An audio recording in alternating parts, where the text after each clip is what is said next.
Hey beautiful people, I'm Fara Brown and welcome back to my channel. I hope you guys are good and I hope you guys are doing amazing. I'm so happy to be with you again this week.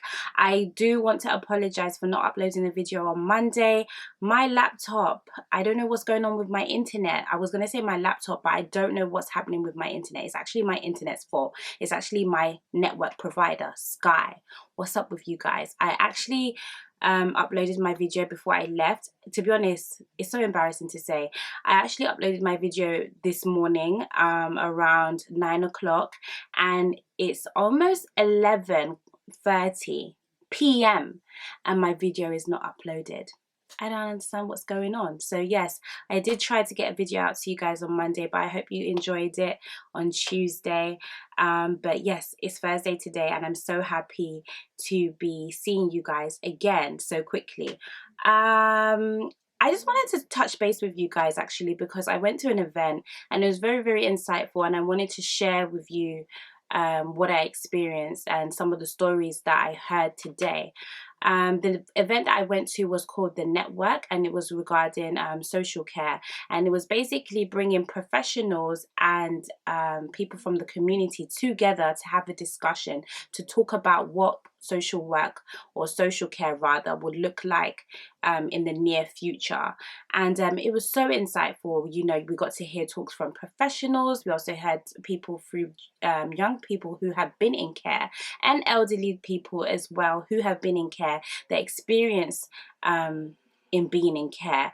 When it got to that segment of where they had a panel and there was a young lady who was giving her experience of being in care, and you know, the girl said that she had about 10 social workers and the young lady is only 20 right now, and she's just said of recent that her case was just closed.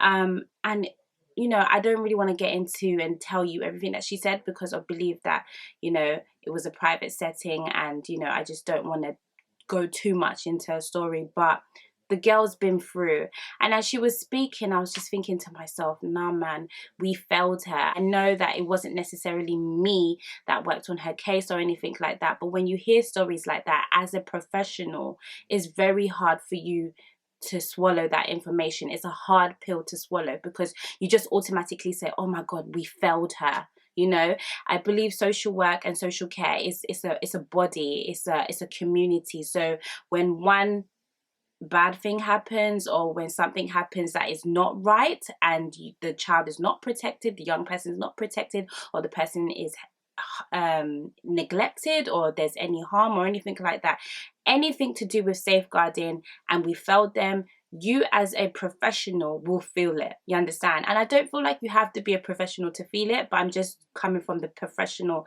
aspect.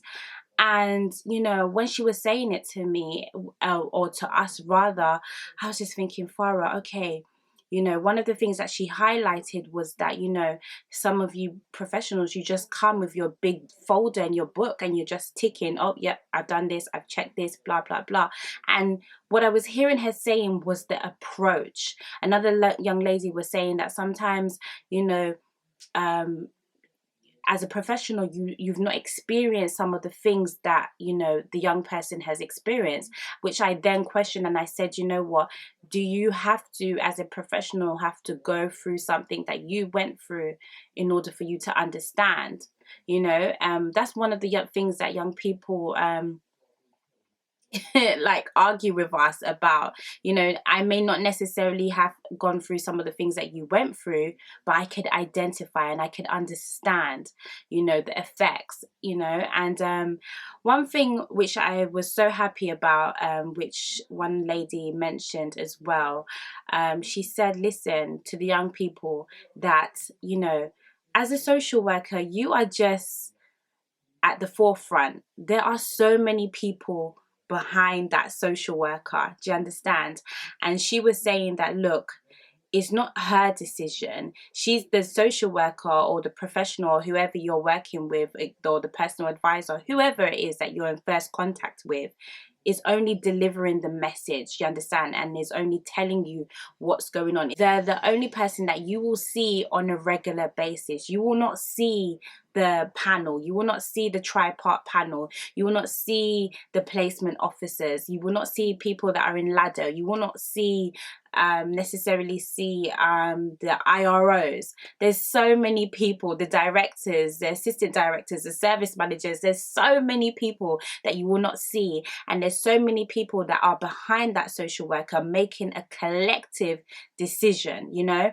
And it was so awesome to see the young people understand that, because one of the ladies said, wow, I didn't know that there were so many people that were involved in my case. I just thought it was my personal advisor or my social worker, you know, or my foster carer. They didn't know. So it was nice that we're having a setting of the professionals, the service user, and the community coming together and talking, you know, talking about what social care looks like, and what does it look like right now, and how can we improve in the future. And something that I took on board with myself is like, okay, Farah, you know, another thing, sorry, before I get into that, another thing that somebody highlighted was that as professionals, your caseloads is crazy high. Okay, I work for a very, very what would I call my local authority that I work for now? A very, very special one, a very, very loving one. They say if you can work in this local authority, you can work anywhere. And let me tell you something, yeah. I started getting grey hairs on my eyebrows. You guys don't know that I have grey hairs on my eyebrows. I do. I have grey hairs on my eyebrows. It's come to the point where plucking them just creates them to come even more. And before it used to be one or two, but now like they're fully there, you understand? I have to sometimes color them in, sometimes I just leave them alone. I have grey hairs on my head. I have grey hairs in some other areas that, you know, we don't want to talk about. You understand? And that all started when I started working in this very, very lovely, lovely, lovely local authority. Shout out them. You know, so the caseloads, sometimes you're working beyond what you're supposed to be working on, and sometimes one case, and I hate to say it and I hate to put it like this, yeah, one child can take up the majority of your time. And I'm not saying that that is a bad thing at all, no, because that child needs your attention right now.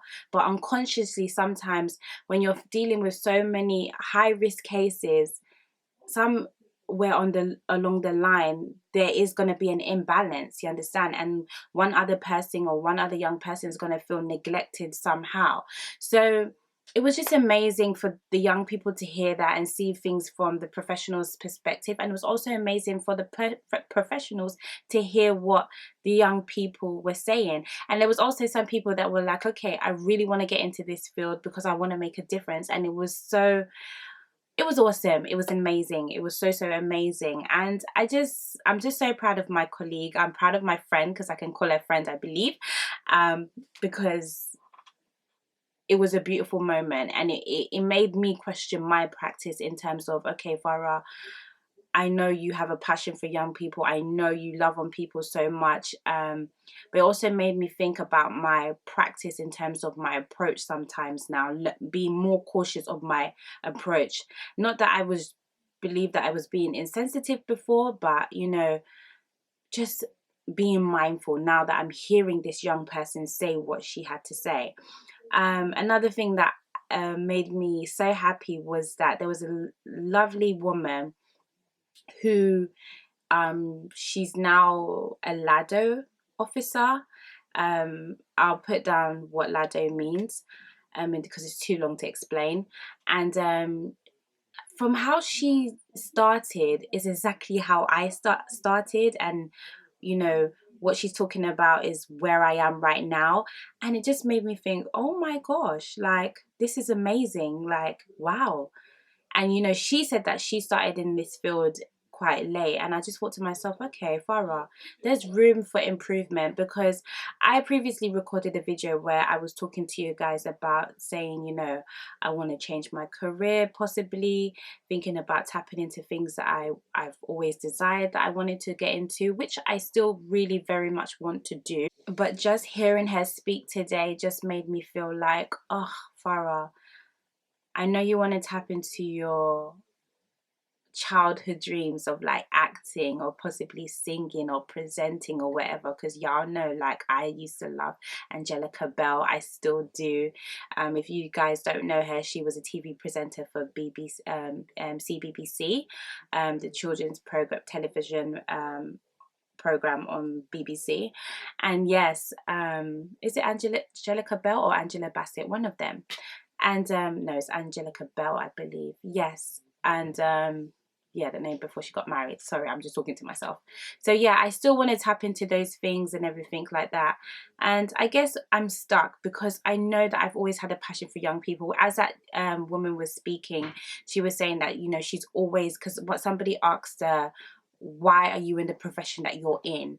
And she just said from a young age, since 16, she's just been involved with social care. And that's exactly how it's been for me. I've just been involved in social care. So I guess right now I'm in the stage of, I have a passion for young people, but I also want to pursue my dreams as well, and my goals and my aspirations, my childhood dreams that I felt like I couldn't achieve because I felt like I needed to go through the route of education, do you understand, and try to make a living, because I never felt like I could, you know, make it as a creative. I mean, you know, when you say to your parents, I want to be, and funny enough, it wasn't even like my parents, because I believe my dad was a very like in person. He like, I mean, my dad had a blog, for crying out loud. But you know, I just felt like, I guess what I'm trying to say is that I remember vividly, and I'm going to speak to you guys because I think I said this in my other video. I think what I'm going to do is I'm going to upload the other video so it gives you more of a concept of what I'm talking about. But yes, I remember applying for the identity drama school when I was in my first year of university, which was 2010. And I got the interview to go and do the audition for them, and I didn't attend. And the reason why I didn't attend was because I did so horrible in my GCSEs. I failed them like miserably. Like there was loads of S, a hell of a lot of Fs, E's, D's.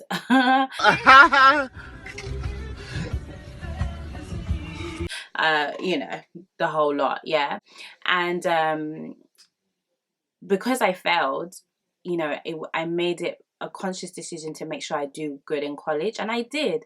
I did extremely well. I got all straight A stars. I ended up getting a scholarship for university, so I felt like I was on the path of making my parents proud, and I wanted to continue that. And not that I regret that decision, but I feel like sometimes you just have to be true to yourself. And this is the situation that I'm involved in now. So I'm thinking to myself, can you do both? You have a passion for young people, but you also want to pursue your own dreams. And, you know, it was amazing because in this event that we went to, I met a lovely young woman as well. And she was saying to me that, you know what, I really desire to get into this. This is what I've always wanted to do before I was doing makeup. And I do have a passion for makeup, but this is what I really want to do. I want to get involved in social care. I want to be a social worker. And I was like, listen, she was like, oh, I'm so age. And I said, listen, look, you're not too old. You can get into it. Start now. Do what you want to do. You're never too old. And I said to myself, Farah, you're such a hypocrite. How are you telling her that she's not too old to get into her career, to pursue the dream that she wants to pursue, but you're telling yourself you're too old, you're 28, how are you gonna do drama, how are you gonna do all of this, blah blah blah? You can do both. You're telling her to do both, so why can't you do both? You know? Oh gosh, we can be our own worst enemy sometimes, can't we? So yeah, that's me. I don't know what I'm going to name this. I don't know what I'm going to name it. I'll probably have to look back and watch and see. But yeah, this is the stage that I'm in as well. So I'm doing inner work in myself, and I'm also trying to tap in and pursue some of the childhood careers that I wanted to pursue. And the reason why I'm trying to pursue it is because it's not going away. It stays here at the back of my mind, like, Farah, maybe you should do this, blah blah blah. If it was like something that, like, for example, like sometimes we used to say like, oh, I want to be an astronaut, I want to do this, blah blah blah. Not saying that you can't do that, because there are astronauts, that's why we're talking about astronauts. But if it's ringing in your head and it's not going away, something should tell you that yes, it was a childhood dream, but maybe this is something that you should pursue. And I keep coming back to it, so I really want to tap into it. And to be honest, in regards to social care, I know what I want to do in terms of the long-term picture. The goal for me is to have my own center for young people. That is the goal for me. The goal is not to just stop here at a local authority and be going to different local authorities. Nah. The goal is to have my own center for young people. So I do believe I can do both. And at the end of the day, listen, I'm a Christian. I'm a child of God, okay? And the Bible tells me that I can do all things through Christ who strengthens me, who strengthens moi, okay? And who's moi? Fara Brown, baby, okay? You better believe it. So yes, what am I trying to tell you guys? Pursue your dreams, okay? Pursue your dreams. Grab them with both hands. Oh, dab on them. It's okay? Boom. You can do it, because you can do all things through Christ who strengthens you. So guys, I love you guys for watching. I know, like I said, this is a journey. I'm just being so 100% honest with you, and I hope you guys can, relate with me and everything like that. And guys, I will see you in my next video. Be sure to subscribe, comment down below, and be sure to tell a friend, to tell a friend, to tell a friend, to tell a friend, to tell a friend that Fara Brown, you see this girl? Yes sir. She's not going nowhere. Woy. So I love you guys for watching. Take care. Bye.